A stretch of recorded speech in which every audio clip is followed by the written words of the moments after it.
우리를 대표해서 김수정 집사님 기도해 주시겠습니다.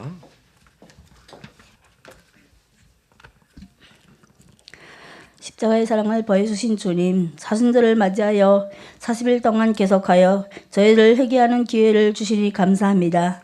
어머나고 자과했던 마음이 하나씩 깨어져 가는 것을 경험합니다. 주님의 피 묻은 십자가를 바라볼 때 죽음같이 강하신 주님의 사랑을 가슴으로 느낍니다. 그 크신 주님의 사랑 앞에서 언제나 부끄럽지 않는 삶을 살아갈 수 있게 하시고 영원토록 십자가의 운행 안에만 거하는 삶이 되게 하옵소서. 사랑의 주님, 저희들이 주님의 놀라운 십자가 사랑과 구속하신 은혜를 경험했음에도 불구하고 여전히 저희는 옛사람을 그 습을 따라가는 썩어가는 세상을 쫓아 살려고 하는 욕구들 속에 갇혀 있습니다. 이처럼 세상 유혹 앞에 힘없이 빨려들어 주님이 주신 십자가 은혜를 쉽게 버리는 저희들을 주님의 크신 능력으로 붙잡아 주셔서 항상 세상을 이기는 능력의 삶이 되게 하옵소서. 주님, 저희들이 주님을 권한을 생각하는 사순절을 생각하면서 마지막 피 한 방울까지도 아낌없이 쏟으셨던 주님의 사랑과 제자들의 발을 씻기신 주님을 본받기 원합니다. 사순절 기간에 고통받고 아픈 이웃들을 돌아보기를 원합니다. 그들에게도 주님의 피 묻은 십자가의 사랑을 보여주므로 사순절 기간을 더 의미 있게 하시고 세상을 베풀면 베풀수록 나누면 나눌수록 주님께서 나 같은 죄를 건지기 위하여 온몸을 던지신 그 사랑을 위해 살아가는 이 딸이 되게 하여 주옵소서. 또한 22년 만에 헤어진 딸을 찾게 하여 주신 그 은혜를 무엇으로 다 보답할지요. 나 같은 죄인도 이렇게 사랑으로 안아주시는 우리 아버지, 오늘도 내일도 아버지를 위해 살아갈 수 있도록 나에게 성령의 능력을 주시옵소서. 그리하여 매주 시월마다 아버지를 교제하는 그 시간을 사탄이 허물지 않도록 도와주시옵소서. 이 시간 강홍선 목사님이 말씀을 증거하실 때 피 묻은 십자가에서 영혼들을 불쌍히 여기시는 주님의 사랑을 다시금 깨닫게 하실 것을 믿사옵고 예수 그리스도의 이름으로 기도드립니다. 아멘. 아멘.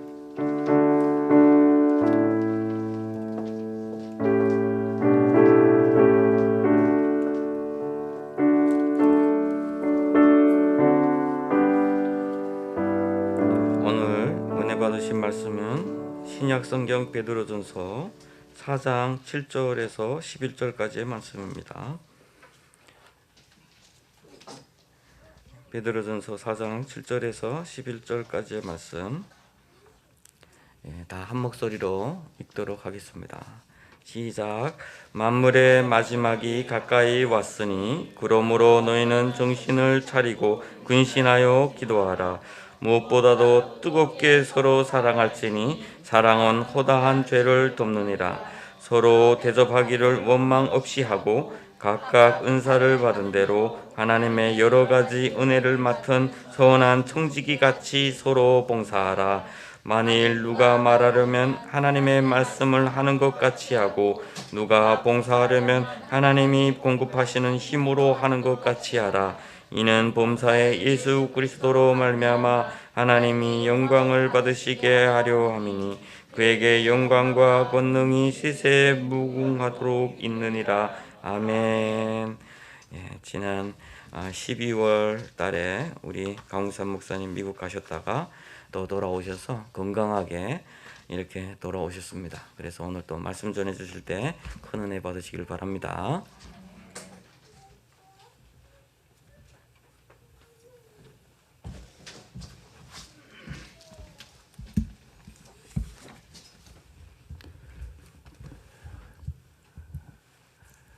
여러분들 이렇게 뵈니까 너무 반갑습니다. 제가 오늘 교회에 와서 이 자리에 서니까 내가 이제 한국에 돌아왔구나 하는 느낌이 이제 진짜로 나는 것 같아요. 예, 지난 2주 동안 집에서 자가격리 하느라고 있었습니다. 예, 한국은 진짜 들어왔지만 오늘 여러분들을 뵈니까 이제 내가 드디어 한국에 왔구나 이런 느낌이 드네요. 오늘 제가 설교를 준비하면서 또 여러분 앞에 이제 쓸 것을 생각을 하면서 이제 본문을 다시 이제 전에 하던 데서부터 이제 다시 이어서 해야 되는데 어떻게 잘들 이어질까, 기억들 하실까 이제 그런 생각을 했어요.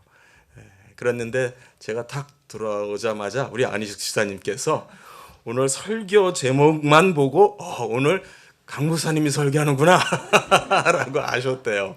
예, 나그네라는 말을 딱 보시고서 딱 떠올리셨다고 그러시더라고요. 그래서 야, 대단하시다. 제가 힘이 났습니다. 용기가 확 나는 것 같아요. 그동안 정말 공부들 잘 하시고 잘 들으셨구나. 이런 생각이 다시 들면서 계속해서 이어서 오늘도 말씀을 같이 나누도록 하겠습니다.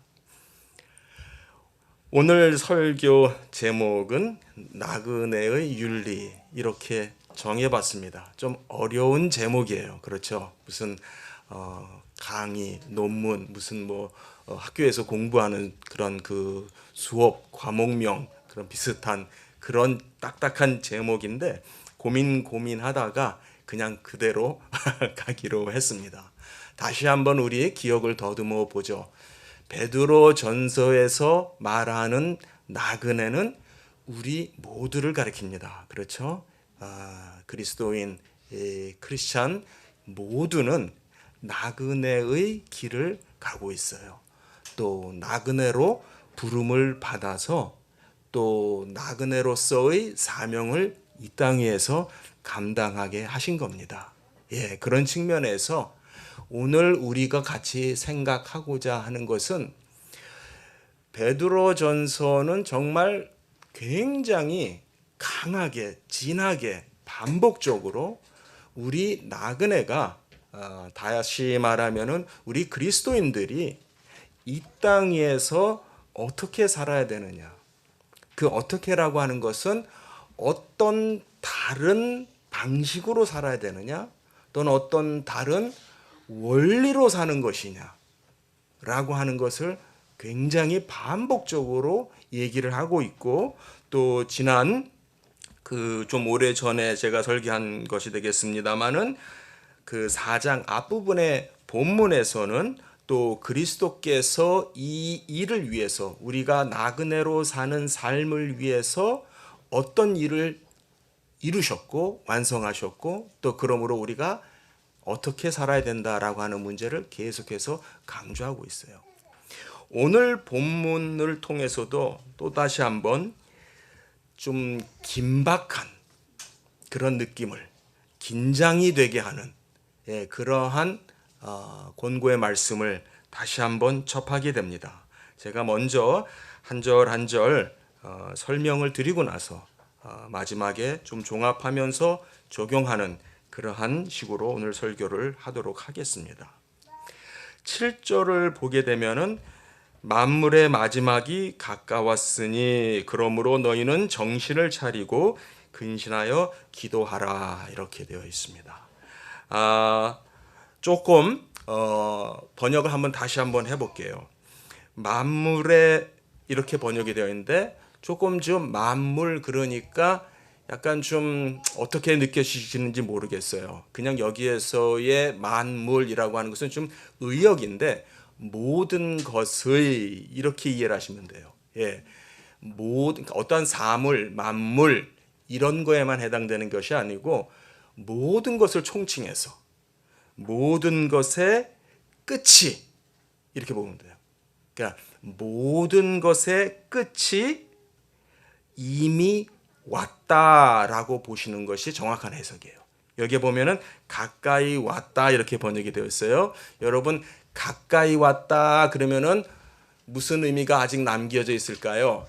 아직 안 왔다 그 의미도 담겨져 있죠. 그 의미도 사실 들어있긴 한데 이 동사는 우선적으로 이미 도래했다라고 하는데 무게중심을 두고 있어요. 시제적으로 과거 완료적인 형태의 시제예요. 그러니까 이미 어떤 그 과거 사건을 생각을 하면서 이미 이루어졌다, 이미 끝이 왔다 라는 얘기를 하는 거죠. 그럼 그 사건이 뭘까요? 그렇죠. 그리스도의 사건을 말하는 것이죠. 이미 그리스도가 오셨고 또 부활하시고 승천하시고 또 성령을 보내주심으로 말미암아 신약 성경은 끝이 왔다 이렇게 말하고 있거든요. 네, 그거를 여기에서 다시 한번 상기시키고 있어요. 이미 모든 것의 끝이 왔다. 그러므로 이 주님이 이루시는 이 모든 구원의 사역의 이 역사의 진행이 맞춰져 있어요. 그렇죠? 그러니까 여기에서 어떤 사람에게는 이 역사가 그냥 끝도 없는, 어디로 가는지도 모르는, 그냥 무한하게 흘러가는 것이 역사인 것처럼 생각을 하는 사람도 있습니다만은, 분명히 성경은 우리에게 분명한 역사관을 가르쳐 주고 있어요. 이 역사는 끝을 향해서 가고 있다. 그 끝은 예수 그리스도와 연관이 있다. 그리고 이미 그 끝은 시작이 되었고 이제 최종적인 끝만을 남겨놓고 있다 라고 하는 측면에 있어서 가까이 아직 이제 임박했다 이런 의미가 가능하겠죠. 예, 그러나 이 구절에서 이 단어에서 무게의 중심을 두는 쪽은 오히려 이미 쪽이에요. 이미 예수 그리스도께서 오셔서 구원의 사역을 이루셨고 성령을 우리에게 보내주셨다라고 하는 그쪽에, 거기에다가 모든 마음의 무게를 두고선 지금 이 말씀을 하는 거예요. 예. 그러면은 훨씬 더 긴박감이 또 올 수도 있고 또 더 큰 위로가 되겠죠. 예. 그래서 그러므로 너희는 정신을 차리고 근신하여 기도하라 이렇게 됐습니다. 기도하라라고 하는 말이 마지막에 나오는데, 그리고 동사의 형태처럼 나오는데 동사가 사실 아니고요. 기도를 위해서, 너희는 기도하기 위해서 마음을 여기에서 정신을 차리고 라고 하는 것은 졸다가 번쩍 정신을 차리는 그걸 말하는 것이 아니고 우리의 의식을 다잡고 우리의 의식을 집중해서, 그러니까 우리의 냉철한 마음, 심지어는 이 단어는 이성적, 합리적 그런 의미까지 포함을 해요. 그러니까 기도를 하기 위한 목적을 위해서 우리의 아주 냉철한 우리의 의식을 다 깨워서 동원해서, 그리고 그 다음에 근신하여, 이 말은 나를 잘 다스리는, 예, 나를 잘 모아서 내 자신을 모두어서 집중한다라고 하는 그런 의미를 가지고 있어요. 그러니까는 이 때가 지금 이미 마지막 때다라고 하는 말씀을 하면서 뭘로 연결시키고 있냐면은 그러므로 기도하라라는 말씀으로 이어지고 있습니다. 예. 이건 나중에 제가 다시 한번 돌아와서 설명을 할게요.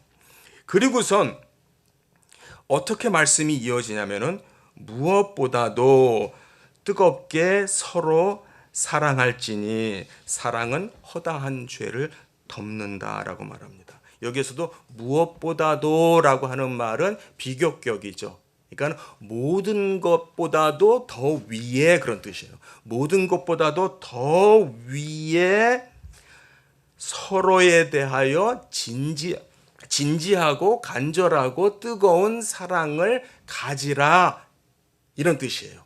그러니까 서로에 대해서 진지하고 뜨거운 사랑을 가지라. 그런데 사랑은 허다한 죄를 덮는다라고 말합니다. 이때 사랑이라고 하는 단어는 아가페라고 하는 단어예요. 여러분들 잘 아시는 대로 아가페의 그 사랑은 하나님이 하시는 사랑이죠. 또는 우리가 그것을 아가페의 사랑은 무조건적인 사랑이다. 예, 필로스, 필레오 이런 단어는 이제 우정, 친구 간의 그런 사랑을 나타내고, 에로스 이것은 애정, 또 육적인 남녀 간의 사랑 이런 것을 말한다. 이렇게 표현을 이제 나누어서 할 수도 있습니다.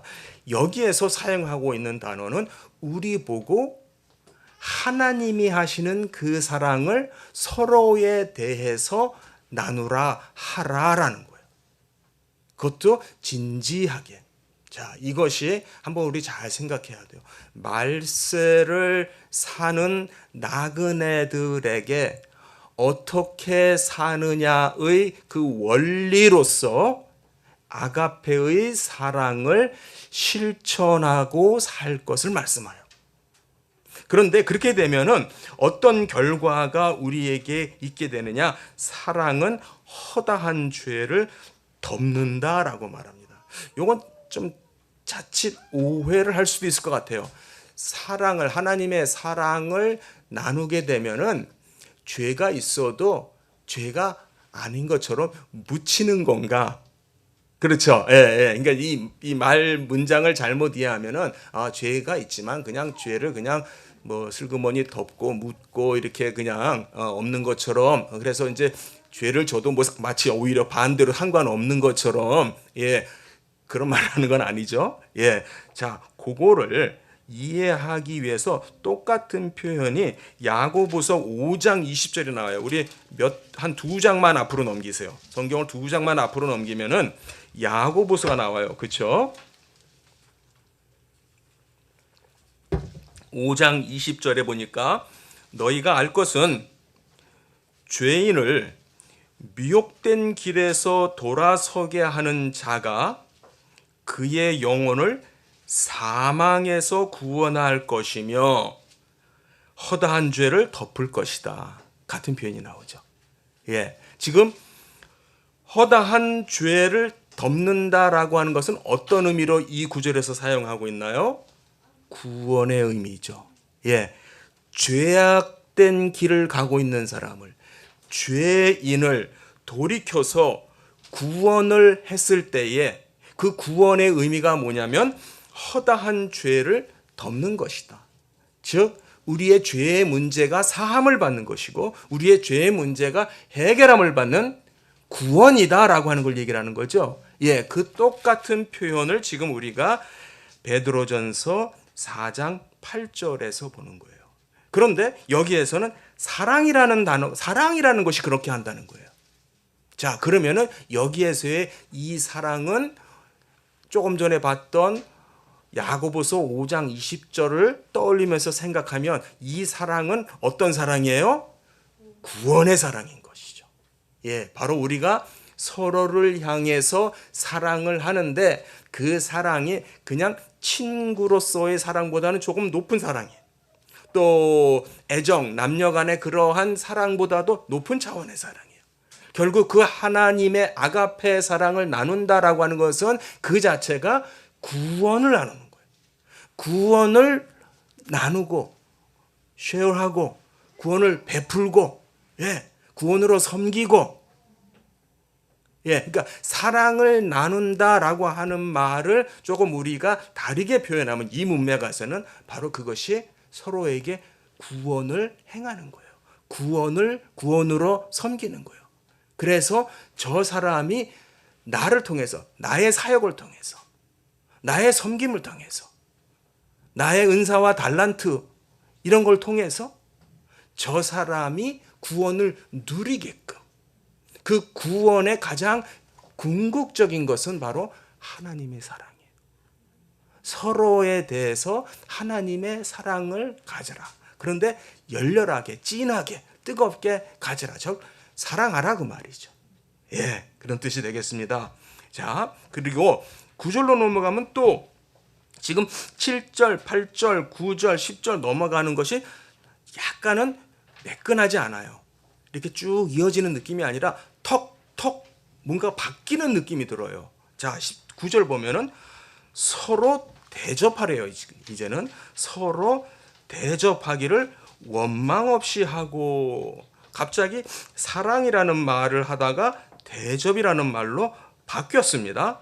자, 이게 무슨 뜻인가? 자, 우리 디모데전서 3장 2절을 한번 보겠습니다. 좀 앞으로 갔었어요. 예. 히브리서 앞으로 좀 더 가시면은 디모데전서 3장 2절 거기에 보면은 대접하다 이 말이 이렇게 쓰여요. 그러므로 감독은 책망할 것이 없으며 한 아내의 남편이 되며 절제하며 신중하며 단정하며 뭐해요? 나그네를 대접하며 잘 가르치기를 잘하며. 여기에서 사실은 나그네라고 하는 단어가 본문에 있는 건 아니에요. 이 본문에도. 그런데 대접한다라고 하는 그 단어 자체가 가지고 있는 뜻이 뭐냐면 나그네를 대접하는 걸 말해요. 그러니까 나그네 빼고도 대접하는 것, 공개하는 것, 그런 의미겠습니다만 특별히 나그네를 대접을 하는 것을 말해요. 그래서 참 우리를 위해서 우리 한글 성경에는 나그네를 대접하는 것으로서 이렇게 의미를 여기서는 살려줬어요. 그것을 우리가 참고하면 되겠죠. 그래서 서로 대접하기를, 서로 대접하래요. 그럼 서로가 누구예요? 나그네들이죠. 그렇죠. 서로는 나그네들이잖아요. 우리 모두가 나그네니까 서로 대접하면 누구를 대접하는 거예요? 나그네를 대접하는 거예요. 그것이 말세를 살아가는 나그네들의 모습이다라는 거예요. 그런데 원망 없이 하고, 여기에서는 원망은 불평 없이 그 말이에요. 대접하는데 투덜투덜 대고 괜히 타박하면서 원망하면서 불평하면서 하는 것이 아니고 그런 것 없이, 그래야 사랑이겠죠. 그래야 아가페의 사랑이겠죠. 그렇게 한다라는 겁니다. 자, 그 다음에 10절을 보면은 각각 은사를 받은 대로 하나님의 여러 가지 은혜를 맡은 선한 청지기 같이 서로 봉사하라. 여기서 또 서로라는 말이 나오는데, 자, 여기 보면은 각각 은사를 받은 대로 이런 말이 나옵니다. 사람들이 여기서 은사라고 하는 말이 요즘에 와서는 소위 뭐 은사파 내지는 은사주의 이런 현상들 때문에, 그런 어떤 분파적인 현상들 때문에 오해가 될 수 있는데, 이 단어의 가장 기본적인 뜻은 뭐냐면 선물이라는 뜻이에요. 기프트. 하나님, 그러니까 이 은사는 하나님이 주시는 그 은혜의 한 뭐라 그럴까요? 한 예라고 할 수 있어요. 즉 하나님이 우리에게 주시는 은혜로서 우리에게 기프트를, 달란트를, 재능을, 그런 걸 주셔서 우리가 그걸 가지고서 섬기는 일을 하는 것이죠. 그래서 봉사를 하는데 어떤 식으로 하냐면 우리가 각각 그런 선물을, 재능을, 기프트를, 은사를, 달란트를 받은 것처럼, 또는 받았으니까 받은 대로 이렇게 이해를 하시면 되겠어요. 그래서 그런데 그 말이 무엇과 연관이 되냐면은 선한 청지기에게로 그것이 집중이 되는데, 그 선한 청지기는 어떤 사람이냐면은 하나님의 여러 가지 은혜를 받은 사람이에요. 여기에서 여러 가지 은혜를 받았다라고 하는 것은 여러 많은 거를 다 받았다라는 뜻이 아니고 각기 다른 은혜를 받았다. 각각 다른 은혜를 받아서 선한 청지기의 역할을 한다 그래요. 그런데 여기에서 여러 가지 은혜라고 되어 있죠. 은혜는 말 그대로 예수 그리스도의 죽으심과 부활에 근거한 은혜예요. 그러니까 가장 큰 단어예요. 그러니까 하나님께서 우리에게 어떠한 구체적인 사명과 달란트와 직분과 역할과 은사를 이 주신 것이 어디에 포함되느냐? 은혜를 주신 거예요. 근데 그 은혜를 하나님께서 각 사람에게 맞게 각각 가지가지로 주신 거예요. 그래서 여러 가지 은혜다라는 말이 나와요. 그래서 청직이라고 하는 단어가 나옵니다. 여기서 청직이라고 하는 단어는 여러분도 잘 우리가 일상에서 쓰는 단어가 아니기 때문에 조금은 좀 설명이 필요한 것 같아요. 청지기 하면은 어떻게 이해가 되십니까? 제가 여러분이 어떻게 이해를 하시는지 일일이 제가 알 수 없기 때문에 드리는 말씀이에요. 여기에서 청지기는 그냥 말단 노동자급이 아니라고 생각이 되어져요. 말단 노동자나 하급 어떤 직분의 최하의 그러한 그 종 정도가 아니고 약간 매니저급, 어떤 일에 대해서 책임을 부여받은, 그래서 뭔가 사명을 이루어야 되는 그러한 사람을 청직이라고 그래요. 그러니까 아무런 생각 없이 단순 노동을 통해서 이거 해. 예를 들어서 여기 구덩이 파. 그러면 생각 없이 그냥 그 구덩이만 파면 되는 단순한 그런 사람이 청지기가 아니고 뭔가의 역할과 직분과 책임과 사명을 부여받은, 그래서 이 단어 자체가 가지고 있는 것이 관리적인 의미를 가지고 있어요. 관리적인. 그 사람이 청지기예요. 우리가 청지기가 되는 거죠. 그래서 여기에서 청지기는 나그네를 가리키는 단어예요.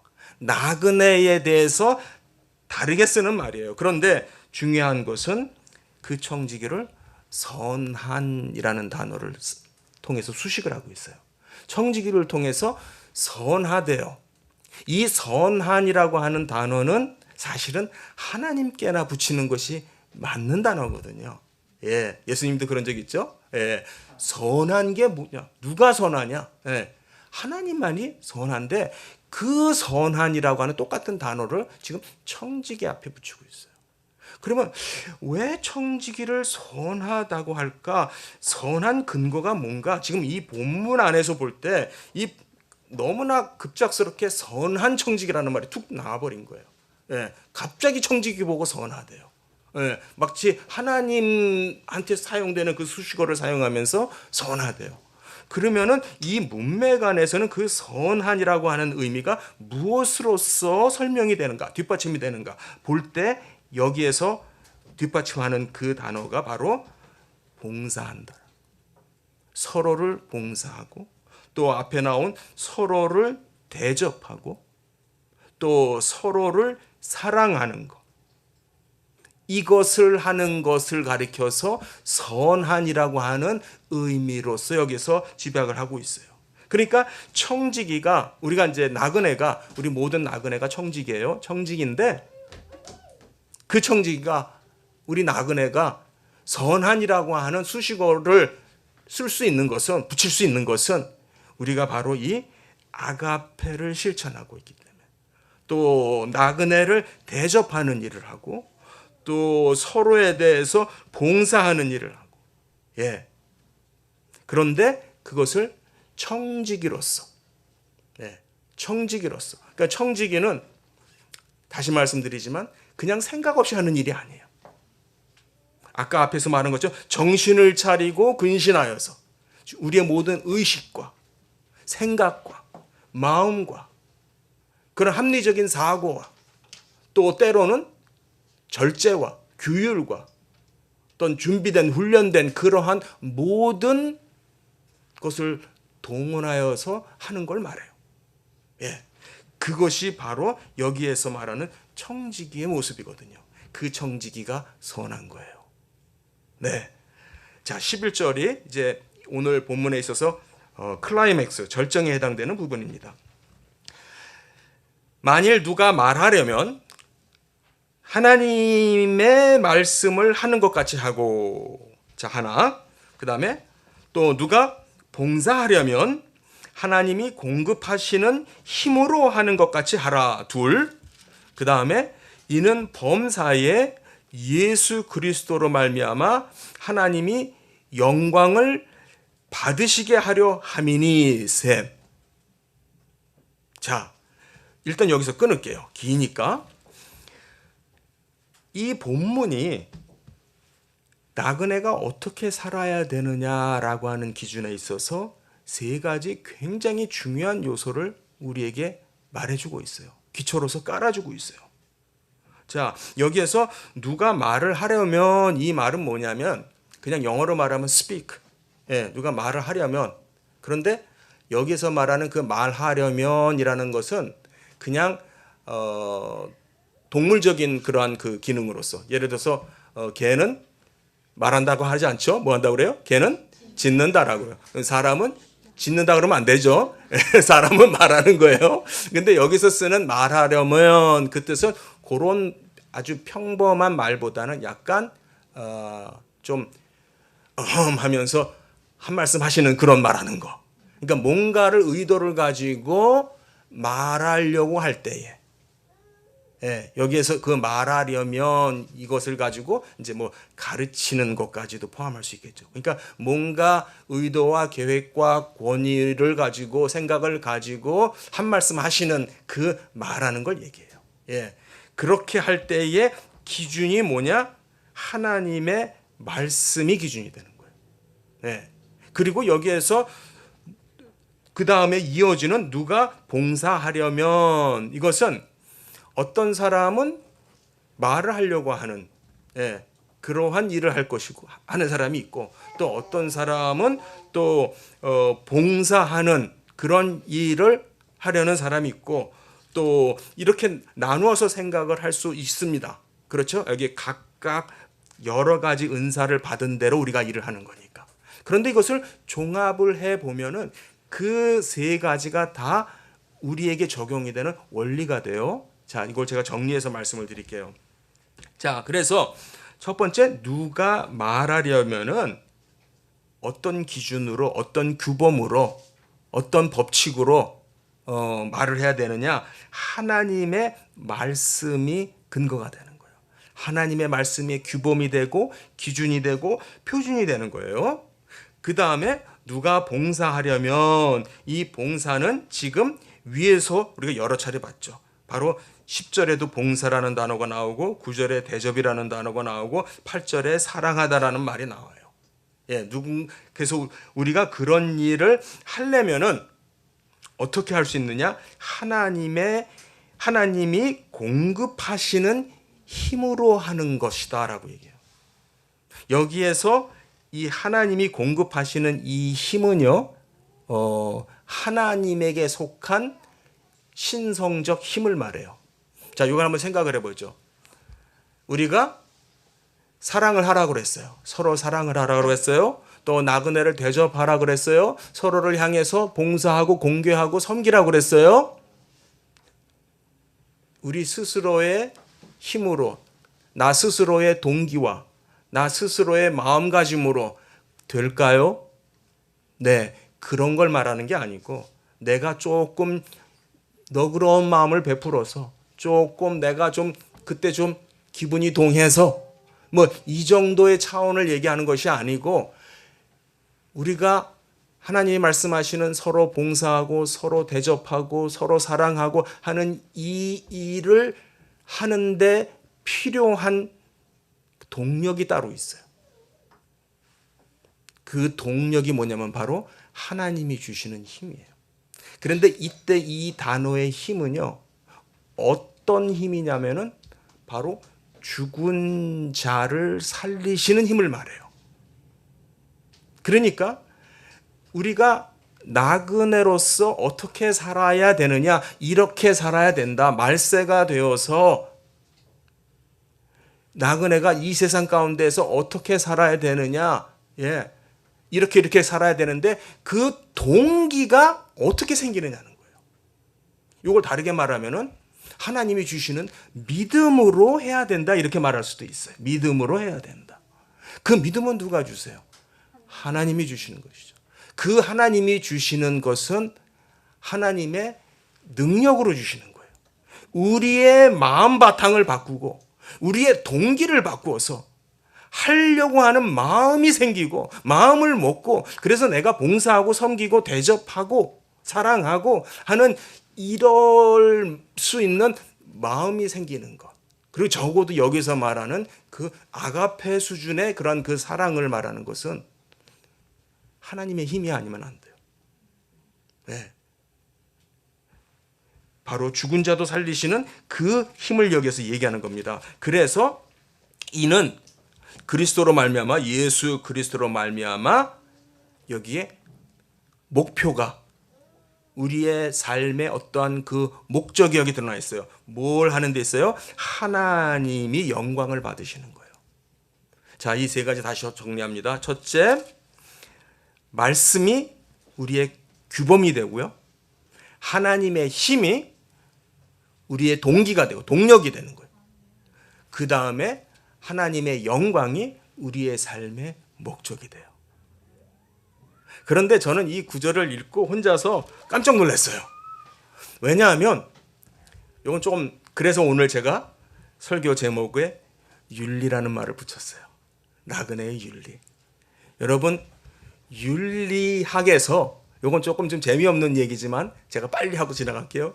윤리학에서 세 가지를 얘기를 하는데, 예, 첫째 규범, 또 그 다음에 동기, 그 다음에 목표.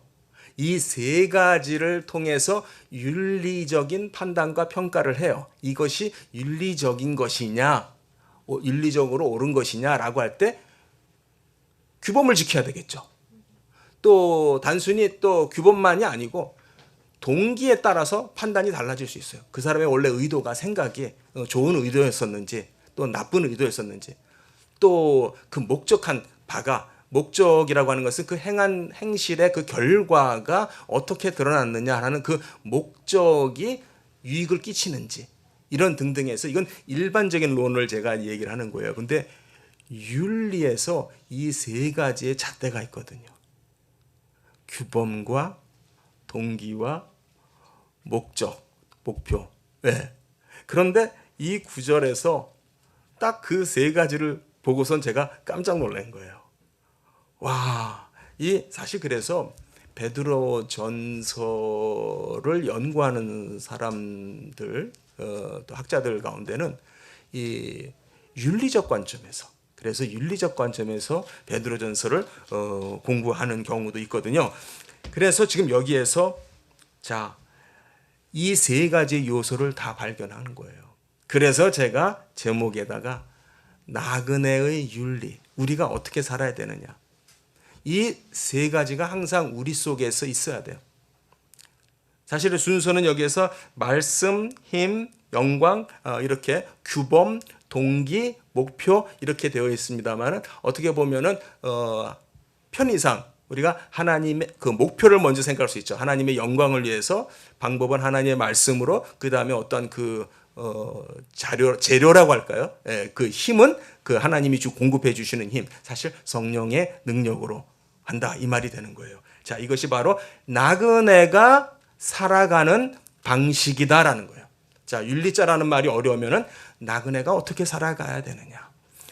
그 다음에 마지막 부분에, 그래서 나그네가 그렇게 살아갈 때에 어떠한 최종적인 말씀이 나오냐면은, 하민이 그 다음에 그에게 영광과 권능이 세세에 무궁하도록 있느니라. 이게 사실은 최종적인 거예요. 자, 우리가 이런 말이 성경에 종종 나오는데 우리는 그냥 이것을 미사여구 정도로 또는 덕담 정도로 생각하고 넘어갈 수 있는데, 잘 보세요. 그에게, 하나님에게 영광, 하나님에게만 적합한 칭송, 예찬, 찬송, 찬미, 이것이 영광이죠. 그 다음에 권능, 여기서 권능이라고 하는 단어는 무엇과 연관이 되는 말이냐면은 하나님의 통치, 하나님의 나라, 하나님이 당신의 나라를 다스리는 힘, 앞에 나왔던 그 하나님이 공급하시는 힘은 하나님의 신성에 속한 본성적인 힘이에요. 하나님이 하나님으로서 가지시는 힘, 본성적인 그러한 그 힘이라면은, 이 권능은 하나님이 왕으로서, 주권자로서, 통치자로서 가지시는 힘이에요. 그러니까 지금 뭘 말하냐면은, 최종적으로 나그네들이 이렇게 삶으로써 하나님의 나라가 세워지는 걸 말하는 거예요. 하나님의 나라가 드러나는 걸 말해요. 시간이 많이 갔기 때문에 정리를 할게요. 7절서부터 지금 쭉 진행이 되는 얘기들 가운데 키워드만 한번 짚어보죠. 마지막, 그 다음에 기도, 사랑, 봉사, 대접, 봉사, 그 다음에 지금 우리가 말한 11절에 나그네 윤리, 그 다음에 최종적으로 하나님의 나라. 하나님의 나라는 영원합니다. 그렇게 말이 끝나요. 여기에서 우리가 생각을 해야 되는 게 뭐냐면, 베드로 전서는 바로 그 1세기 때부터 1세기 때부터 어떤 문제를 가지고 성도들에게 권면했냐면은 우리의 현실 속에서 우리의 현실이 핍박 가운데 있고 박해를 받고 있고 척박하고 먹고 사는 문제도 힘들고 정말 위생이나 건강이나 이런 문제도 아주 나쁘고 그런 아주 어려운 현실 속에 있으면서도 뭘 바라보고 살게 하냐면 하나님의 나라를 바라보게 하는 거예요. 그게 나그네예요. 나그네의 현장은 현 주소는 굉장히 열악해요. 굉장히 나빠요. 굉장히 비합리적이고 불공평하고 비위생적이고 너무나 나빠요. 그런데 그 나그네들 보고 뭘 바라보라 그러냐면은 하나님의 나라를 바라봐요. 그래서 궁극적으로 우리가 사는 이 삶을 통해서 그에게 영광과 권능을 돌리라고 얘기를 하는 거예요. 그러기 위해서 우리가 어떻게 살아야 되느냐? 하나님의 영광을 위해서 하나님의 말씀으로 하나님이 주시는 공급하는 힘으로 우리가 살아야 됩니다라고 말을 하는데 여기에서의 문제점이 뭐냐면 당신이 할 수 있어. 우리가 할 수 있어. 내 힘으로 할 수 있고 내 동기로 할 수 있고 내가 세운 계획으로 할 수 있고 목적으로 할 수 있어가 아니라는 거예요. 그 모든 근거와 동기와 목적이 내 안에 있는 게 아니라 내 바깥에 있다는 게 지금 문제예요. 하나님의 나라를 위해서 산다라고 하는 것은 모든 기준을 인간 안에 두는 것이 아니고 인간 밖에 하나님께 두고 사는 삶을 말하는데요. 그게 어느 시대를 막론하고 끊임없이 도전을 받고 있고 끊임없이 방해를 받고 있고 끊임없이 박해를 받고 자 지금 오늘날 행해지는 모든 상황들 국제적인 모든 상황들 정치를 비롯해서 경제, 문화, 심지어는 위생, 건강의 문제에 이르기까지 이 모든 것이 하나님의 나라가 임하는 것을 방해하고 막고 저지하고 부인하는 그러한 공모예요. 이 말에 대해서 여러분들 잘 이해하셔야 됩니다. 지금 악이라는 게 뭐냐? 악의 세력이라는 것이 뭐냐? 결국 하나님을 도전하는 그 자체거든요. 그 괴수는 사탄이 되겠고 그 사탄의 움직임에 의해서 지금 온 세상은 나름대로 뭔가 합리적인 일을 하는 것처럼 그래서 우리가 좀 인간다운 좀 의미 있는 일을 하는 것처럼 서로 말들을 하고 서로에게 이렇게 뭐 말을 나누고 합니다마는 결국 이 세상은 끊임없이 하나님의 나라에 도전하는 일을 하고 있고요. 그 일은 날로 더 거세질 겁니다. 우리의 그 나그네의 그 의식은요. 그래서 여기 보면 정신을 차리고 근신하라고 돼 있어요. 우리의 생각과 사고를 우리가 잘 다스려야 돼요. 제어해야 돼요. 어떤 식으로? 내가 최종적인 판단자가 아니고 우리는 내가 아닌 나의 이성적인 판단이 아닌 하나님의 말씀에 복종하는 삶을 살아야 됩니다라고 하는 것이 우리의 삶의 모습이에요. 그런데 그런 모습은 지금 모든 사람들이 싫어하는 방식이에요.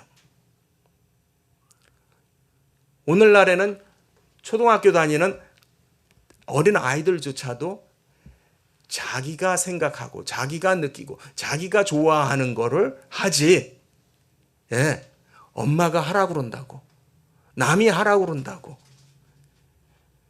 그렇게 안 하거든요. 그게 굉장히 배척되고 있어요. 굉장히 어려운 일이에요. 나그네로 산다라고 하는 것은요.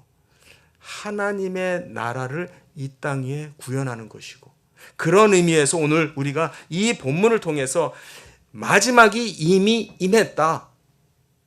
그것은 마태복음 저 앞에서 4장에서부터 했던 그 표현으로 말하면은 이미 하나님 나라가 임했다 그 소리야. 이미 하나님 나라가 임했습니다. 네. 우리가 주기도문에서도 말하는 것처럼 하나님의 나라가 이 땅에 임하는 걸 위해서 우리가 기도하는 거예요. 그것이 하나님의 가장 큰 일이고 계획입니다. 우리의 생각이 거기에다가 맞추는 훈련이 돼야 돼요. 쉽지 않습니다. 너무나 많은 유혹이 있고 너무나 많은 방해가 있고, 예. 그래서 내 판단과 나의 어떠한 결정이 아닌 나 바깥에 하나님과 하나님 말씀에 맞추어서 산다라고 하는 것 자체가 외면당하고 있는 현실이에요. 그 현실 속에서 우리는 나뿐만 아니라 나의 가족, 나의 자녀에게 이르기까지 하나님께 복종하는 삶을 배워가는, 교육하고 가르치는 그런 일을 우리가 해야 되는 거예요. 이게 결코 쉽지 않아요. 사랑하는 성도님들, 여러분의 가정과 여러분의 자녀를 지키셔야 돼요. 왜냐하면 지금의 현실이 너무나도 거칠어요. 너무나도 살벌해요. 너무나도 무서워요. 그냥 막 홍수에 떠내려 가듯이 정신 못 차리면은요, 너무너무 위험한 현실이에요.